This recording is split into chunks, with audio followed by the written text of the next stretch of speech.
In a parenting matter, it is important to be prepared for your interim hearing. The judge will be asking questions of the parents to find out what is in dispute and what orders can be made to progress the matter forward.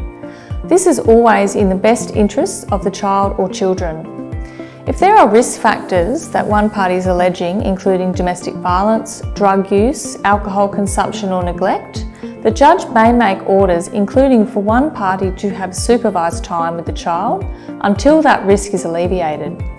The judge will be very mindful not to make orders which will allow a child to be put in harm's way, even if a parent denies the allegations made by the other parent. The judge may also order an independent children's lawyer, who is a specific lawyer appointed purely to advocate for the child or children and suggest orders in their best interests, even if one or both parents do not like those.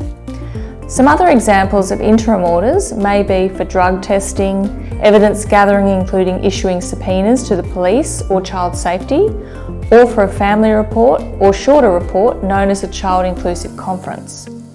It is important to try to think of how the matter can progress to assist the judge or registrar in helping you resolve the matter. It is not a case of blaming the other parent or being heard as to your grievance with the other person. If you go to the court with some suggestions for solutions rather than problems, you are more likely to get a positive result in your favour.